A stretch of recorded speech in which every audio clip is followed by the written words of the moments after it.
Bismillahirrahmanirrahim. Assalamualaikum warahmatullahi wabarakatuh. Perkenalkan, nama saya Ahmad Munazir dengan NIM 04442763. Asal UPBJJ UT Pekanbaru. Prodi Manajemen S1. Yang terhormat dosen tutor Bahasa Indonesia yaitu Ibu Dr. Emawati MPD. Yang saya hormati rekan-rekan seperjuangan UPBJJ UT se-Indonesia maupun luar negeri. Sholawat beriring salam kita sampaikan kepada junjungan Nabi Muhammad SAW dengan mengucapkan Allahumma sholli ala Sayyidina Muhammad wa ala ali Sayyidina Muhammad.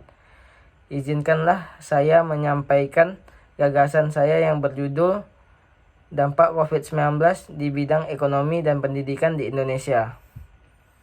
COVID-19 adalah penyakit yang disebabkan oleh virus SARS-CoV atau coronavirus 2. Pertama kali diidentifikasi di kota Wuhan, Cina pada Desember 2019.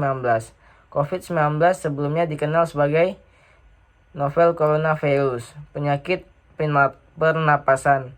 Sebelum Organisasi Kesehatan Dunia atau WHO menyatakan nama resmi sebagai COVID-19 pada bulan Februari 2020.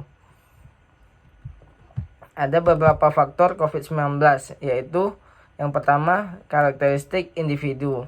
Faktor ini mempengaruhi bagaimana respon tubuh seseorang terhadap COVID-19, yaitu imun tubuh, usia, serta penyakit bawaan manusia itu sendiri yang menyebabkan virus dapat masuk ke dalam tubuh. Yang kedua yaitu faktor lingkungan menjadi penentu apakah mudah tertular atau tidak, dikarenakan virus coronavirus disease 19 tersebut. Corona pertama kali dikonfirmasi di Indonesia pada tanggal 2 Maret 2020. Pemerintah mengkonfirmasi kasus pertama ini adalah seseorang ibu berusia 64 tahun dan putrinya 31 tahun di Depok, Jawa Barat.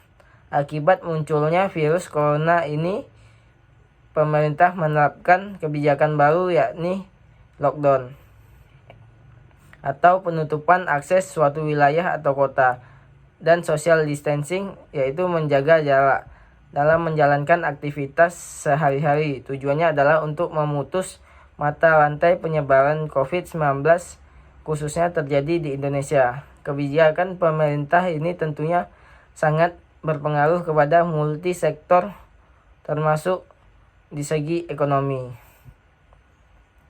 Aktivitas lockdown dan social distancing ini sangat berpengaruh kepada pola bekerja yang berubah mengikuti kebijakan pemerintah.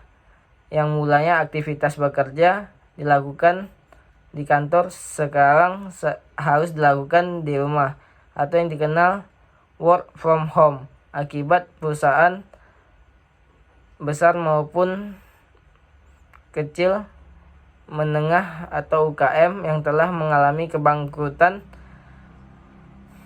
sehingga perusahaan menutup atau mengurangi jumlah karyawan secara massal atau pemutusan hubungan kerja atau PHK secara besar-besaran terutama pada sektor yang paling berdampak akibat dari COVID-19. Pandemi ini juga memberikan dampak pada meningkatnya jumlah pengangguran di Indonesia. Tercatat pada 2020 pengangguran meningkat menjadi 7,07% atau sekitar 9,77 juta orang. Namun pemerintah bisa dikatakan cukup sigap dalam menanggapi kasus COVID-19. Tercatat ada beberapa jenis bantuan yang diberikan oleh pemerintah Indonesia seperti BLT atau bantuan langsung tunai. Selanjutnya yaitu bantuan sembako, subsidi listrik, subsidi gaji karyawan, dan bantuan langsung tunai bagi usaha mikro atau UKM. Bantuan ini diharapkan dapat mendongkrak perekonomian Indonesia. Pandemi COVID-19 menjadi tantangan besar bagi pemerintah melakukan reformasi pasca COVID-19 untuk pemulihan perekonomian Indonesia. Cukup besar dampak yang besar diakibatkan oleh COVID-19. Dalam menangani, pemerintah harus sigap merancang kebijakan baru untuk memulihkan perekonomian Indonesia. Demikian gagasan yang dapat saya sampaikan. Apabila terdapat kesalahan, saya mohon maaf. Lebih dan kurang saya tutup akhiri dengan wabillahi taufik wal hidayah. Wassalamualaikum warahmatullahi wabarakatuh.